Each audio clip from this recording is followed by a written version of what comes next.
The Melba Story.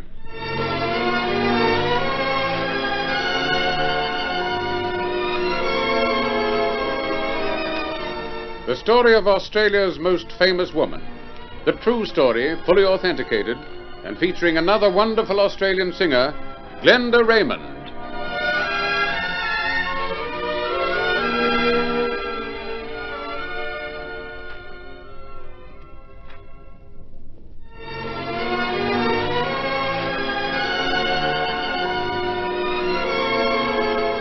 The Melba Story.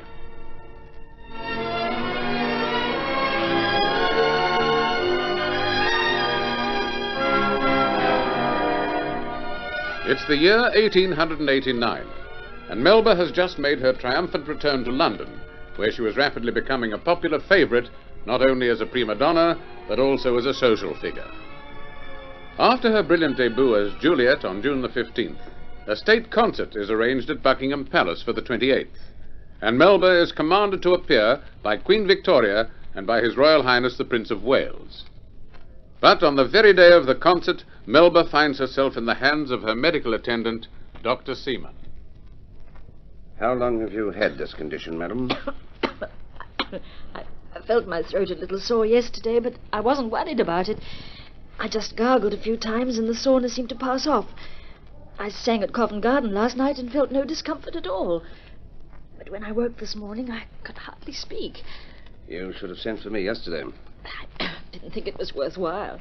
You? A singer? A very great singer? Thought it was not worthwhile to look after your throat. Oh, well, I never have any trouble with my throat, Doctor. You sang last night, you say? Yes, and my friends told me I was never in better voice. Perhaps so. But you should have rested your voice instead of straining your vocal cords so lamentably. But I felt no strain whatever. Nevertheless, the strain was there. Now, open your mouth as widely as possible, please. Oh, it hurts. Keep like that, please. Oh, it's horrible. Yes, I know, but I won't inconvenience you very much longer. Just put your head back a little. That's it. Yes, I see. Oh, can I close my mouth now? Yes. Oh, that's better. You have the most remarkable throat, Madam Melba. Have I? Why? The secret of an unimpaired singing voice is the amount of elasticity in the ligamentous portion of the vocal cords. Yours is the most elastic I've ever seen. You make use of the anterior portion of the cord, which is most unusual. Well, what's wrong with it now? You're suffering from acute laryngitis. Is that serious? It could be. Doctor, you don't mean my voice could be permanently affected? Fortunately, there seems to have been no real damage caused by last night's foolishness. Most of the information is in the extrinsic muscles. I'm sure that must be very interesting, but it doesn't mean a thing to me. What's the cure? I suppose you're going to give me some nasty medicine. Yes, the nastiest medicine you could possibly imagine. I'm going to order you a complete vocal rest. What? You'll stay in bed and do no singing for at least 3 days. But, Dr. Seaman... And very little talking, either. But you don't understand, Doctor. I'm singing at Buckingham Palace tonight. Impossible. But it's a royal command. My dear girl... And the Prince of Wales is travelling all the way from Scotland specially to hear me. I'm sure neither Her Majesty nor His Royal Highness would expect you to jeopardize your future by disobeying your doctor's orders. Well, I hope they understand. Will I be well enough to sing on Thursday night? I hope so. Yes, I think you will. What happens on that particular night? Something special? Yes, a reception at Lady de Grey's place in Bruton Street, and the Prince of Wales has promised to be there. I'll be able to apologize to him for missing tonight's concert.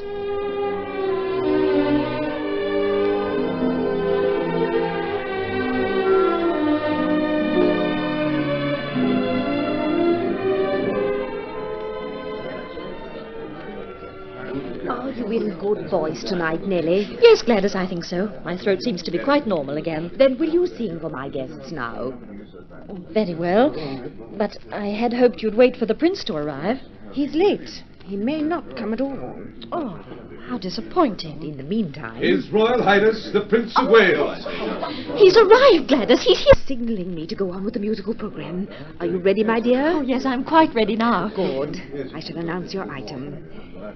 Your Royal Highness, ladies and gentlemen, Madame Melba is going to favour us with that delightful song, The Lass with the Delicate Air.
Enchanting, Nellie. Your voice is better than ever. I wonder what His Royal Highness thought of it. We'll soon know. He's coming over. He looks rather stern. Yes, he does, rather. My apologies, Gladys, for being so late. I was unavoidably delayed. We're glad to see your Royal Highness at any time, aren't we, Nellie? Oh, yes, of course. Excuse me, Gladys. There's Charles Beresford over there. I particularly want to have a word with him. Nellie, what's wrong? Wrong?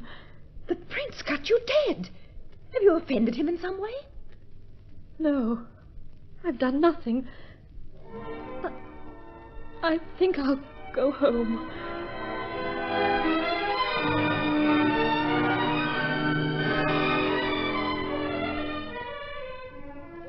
I don't often see you so early in the morning, Nellie. In fact, I don't often see anyone at this unearthly hour. Why, it can't be 11 o'clock yet. No, Gladys, it isn't. But I had to see you. I had to find out why the Prince cut me. Have you no idea at all? No, of course not. Have you? I made a few discreet inquiries. And I learned that the Prince was very displeased over your failure to appear at Buckingham Palace a few nights ago. But I was ill. I was in bed. Rumour has it that you were enjoying yourself on the Thames that night. On the Thames? Oh, no, Gladys, that isn't true. Can you prove it? Of course I can.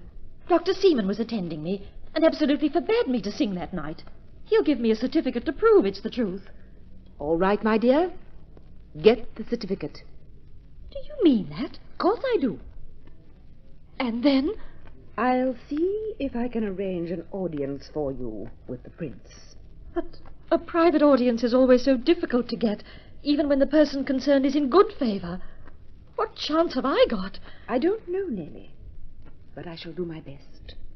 And if you're not successful, what then? We'd better not think about that, my dear.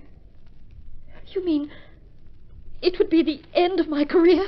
If the prince refuses to see you, Nellie, you might just as well start packing, because London will be practically closed to you.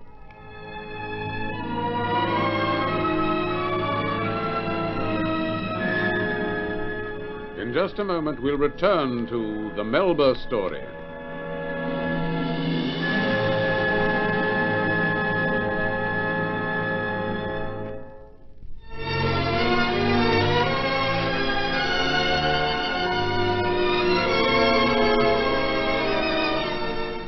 The Melba Story.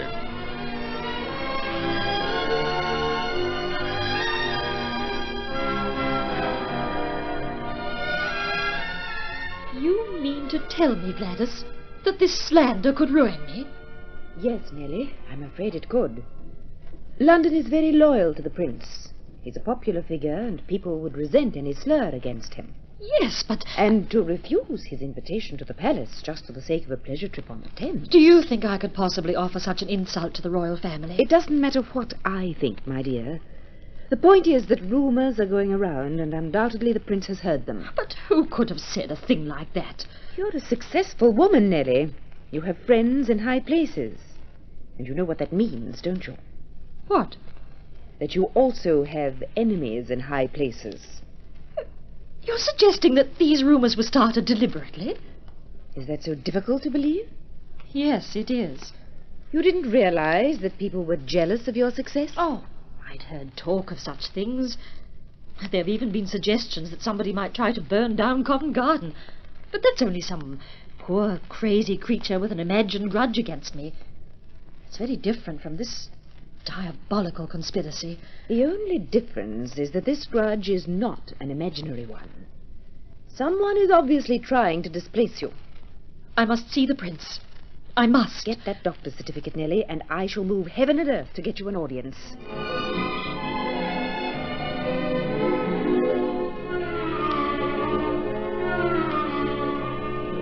Gladys, what news? It's all right. I fixed it, Nellie. Oh. You're to see the prince at 4 o'clock tomorrow afternoon. Where? At Marlborough House. Oh, Gladys, you're a wonderful friend to me. I should hate to see you the victim of an injustice, my dear. Did you get the certificate from Dr. Seaman? Yes, it's here. Take it along with you and make sure you explain the whole thing carefully. Your whole future may depend on this interview.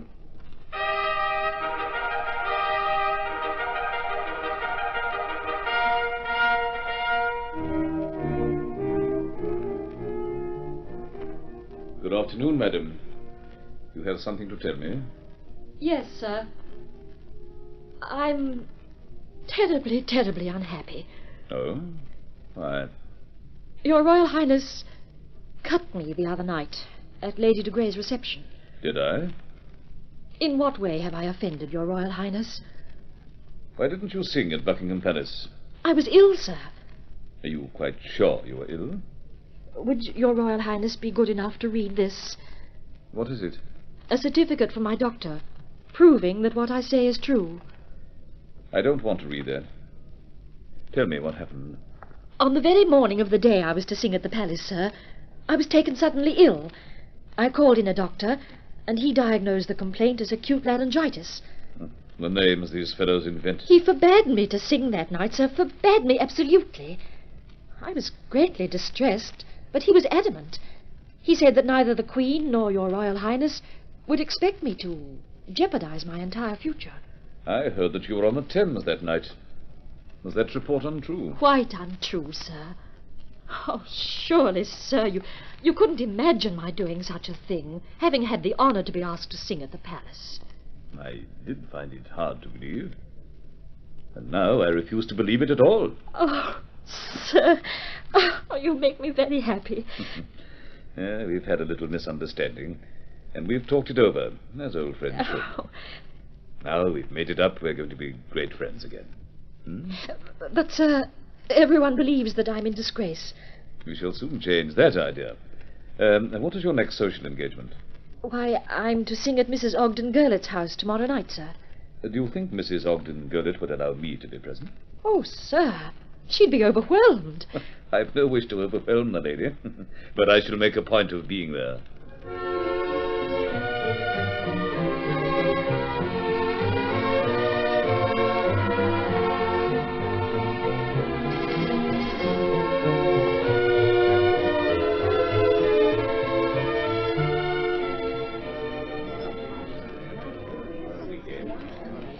Did His Royal Highness promise definitely that he'd come, Nellie? Yes, Gladys. He said he'd make a special point of being here. Then he'll come. The Prince always keeps his word, even about the most unimportant things. This is... And to Mrs. Ogden Gurlitt. Look at her watching the door. His Royal Highness the Prince of Wales. Gladys! Didn't I tell you he'd keep his word? Your Royal Highness. No ceremony, I beg. And my apologies for being late, Mrs. Gurlitt. Oh, sir, it was so good of you to honour my poor house. Madam, I can assure you... Poor house, she says, and it's worth a fortune. Gladys, be quiet. Ah, there is the lady I am particularly glad to see. Madam Melba. Are you quite well again, madam? Yes, thank you, sir. My friends, Madam and I recently had a little misunderstanding. But I want you all to know that we are once again the best of friends. Madam Melba, will you sing for us, please? I'll be most happy to do so, Your Royal Highness. Go on, then. Get your orchestra ready, and I'll sit here with Gladys and applause. Excuse me, sir. His Royal Highness has asked me to sing. Is the orchestra ready? Here you are, sir. There's plenty of room. Thank you, Gladys.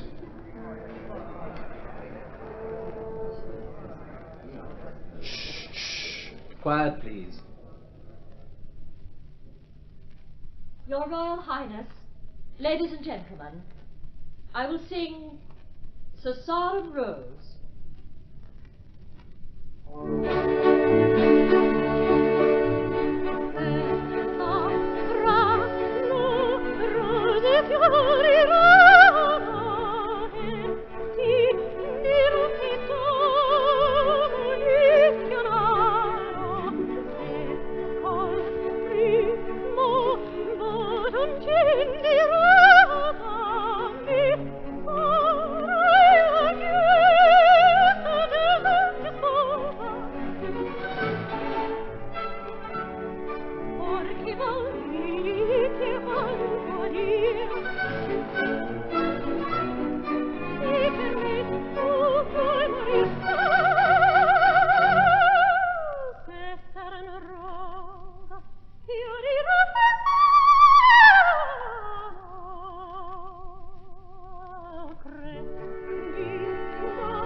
Delightful. Your voice is better than ever, madam. If it pleases Your Royal Highness, I'm more than happy. When are you making your next appearance at Covent Garden? Tomorrow night, sir, in Faust. If the place isn't burnt down.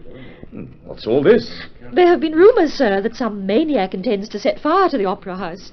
You're not afraid, madam? No, sir. Of course I'm not afraid.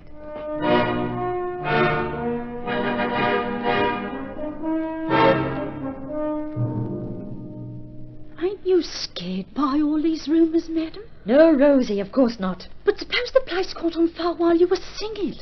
In that case, I suppose I'd have to stop singing. Ain't you got no nerves at all? Oh, yes.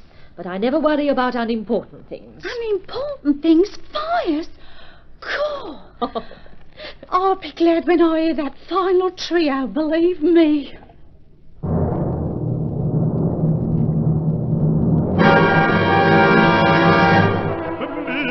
Then leave her, or it may do you shame. If it please you to stay, mine is no more the game.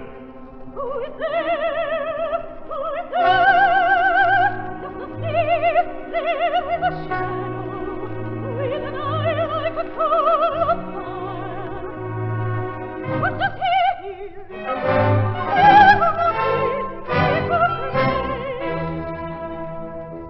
Let us go, we'll go with the just one. Have the horses panting from the courtyard below to bear us away. Come, let's stay. What can behold and done?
The vague threats have turned into grim reality.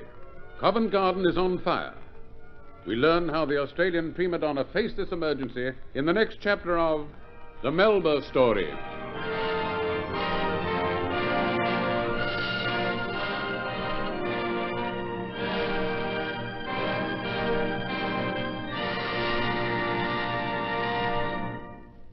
The Melba Story was written by John Ormiston Reed and produced by Dorothy Crawford. The Australian Symphony Orchestra was conducted by Hector Crawford. The role of Melba was spoken by Patricia Kennedy and sung by the Australian coloratura soprano, Glenda Raymond.